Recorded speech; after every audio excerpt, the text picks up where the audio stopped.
Alhamdulillah. نحمد ونصلي ونسلم على رسوله الكريم وعلى آله وصحبه أجمعين. Bismillahir Rahmanir Rahim. Today we will cover another hadith about coming to congregation, coming to the mosque. قال النبي صلى الله عليه وسلم, the Prophet صلى الله عليه وسلم said, من غدا إلى المسجد أو راح, whoever comes to the masjid in the morning or the evening, meaning for prayer, أعد الله له في الجنة نزلا. Allah Azza wa Jal, He prepares for him nuzul. I will explain later what nuzul is. كلما غدا أو راح. Each time that he comes in the morning or the evening, the nuzul is prepared. Muttafaqun alayh. So what does nuzul mean? What does ghada, raha, all of that mean? So let's break it down.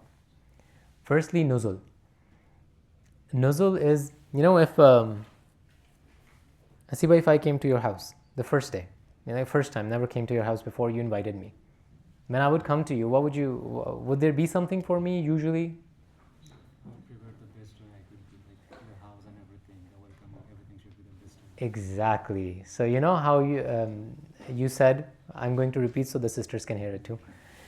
Asiba said that, since you're coming for the first time, I'll try to be as hospitable as I can be. I'll try to prepare the best food, the best accommodation, get the AC on, everything just very comfortable, the best I can. So that's actually nuzul. When someone's coming to your house and you have invited them, the initial welcoming, hospitality that you show to them, that's nuzul. So the Prophet ﷺ is telling us that when we come to the mosque, this is the house of Allah, right?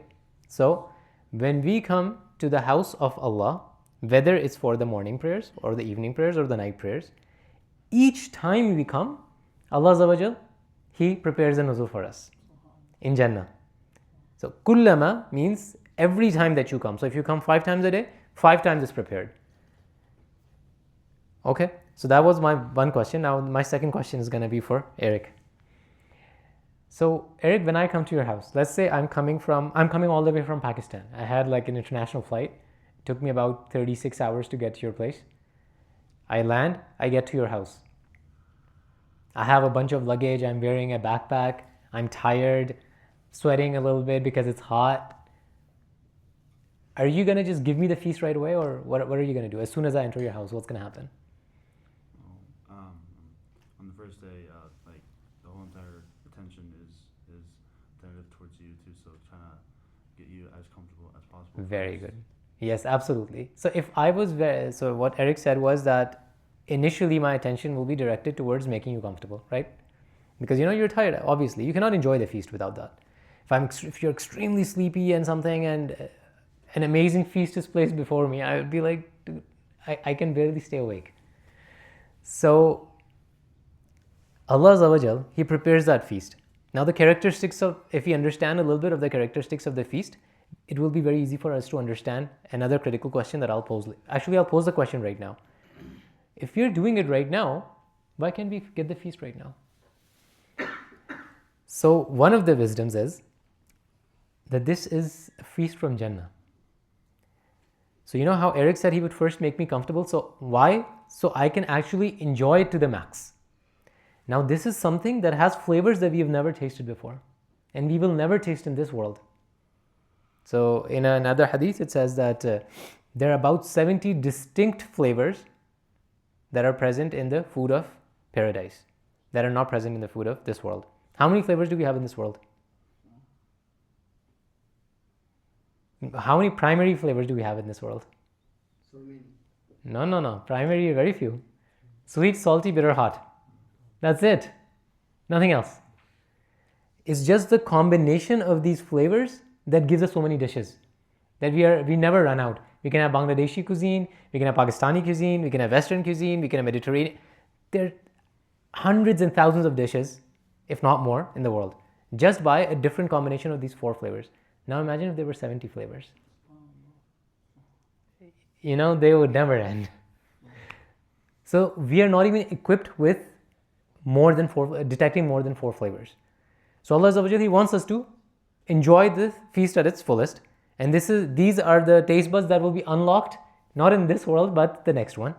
So we cannot even enjoy the feast if it was given to us right now. Secondly, if we started eating right now, what happens when we eat? Let's say it's a delicious, Shariar, what's your favorite dish? He's going to be like fish. Biryani. Huh?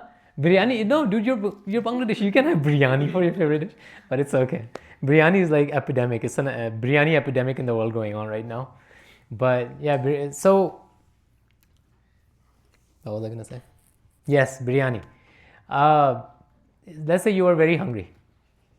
When you were super hungry, like you were fasting. Like inshallah tomorrow you'll be fasting because tomorrow it's the 10th, right? Let's say for iftar they had biryani. How would the first bite be? Like how would it taste? How would it feel? It will be great. It will be great, right? But what about the 10th bite? Will it be less great or more?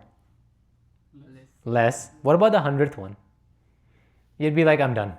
The 101st bite that I get, instead of giving me pleasure, the same bite, same dish, it's actually going to give me discomfort, right?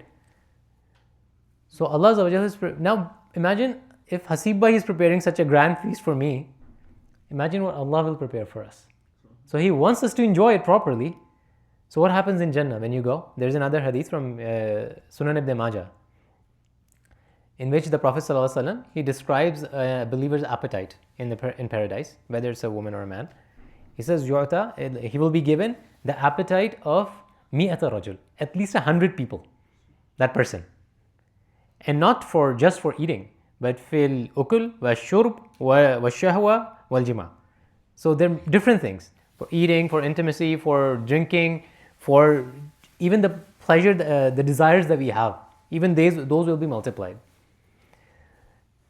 And once the person is done eating, after that, obviously if somebody eats as much as, if I ate as much as Eric, I'd have to go, like right then. I'd be like, I can't even wait. But if somebody's eating as much as 100 people, he would have to go. So what will happen then? Actually, this is something when the Prophet ﷺ, he described the narration, one of the Jewish gentlemen who was sitting there, he goes, well, he will have to go. He can't even finish that much then.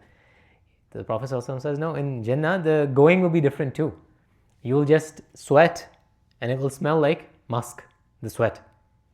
And the food will be digested. Because that's how God is, Allah Azza wa Jalla, He can do as however He pleases. Right now we have to go, but over there will be no impurities in Jannah. So you'll just sweat musk and your food will be digested. So you can keep eating. And every bite, like I asked you, the 10th bite will be tastier than the first one.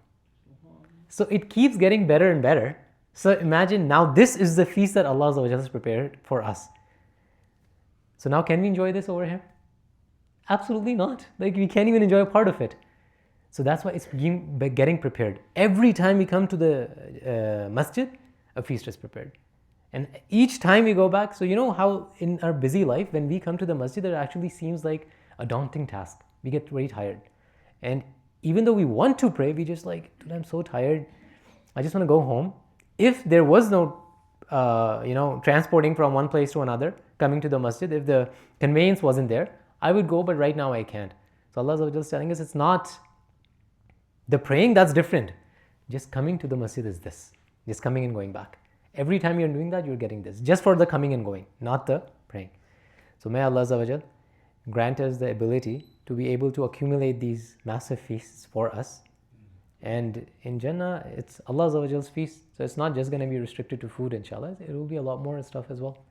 So may He enable us to actually believe in what we hear and implement it into our lives. Subhanallah wa bihamdi, subhanakallahumma wa bihamdika, nashhadu an la ilaha illa anta, nastaghfiruka wa natubu ilayk.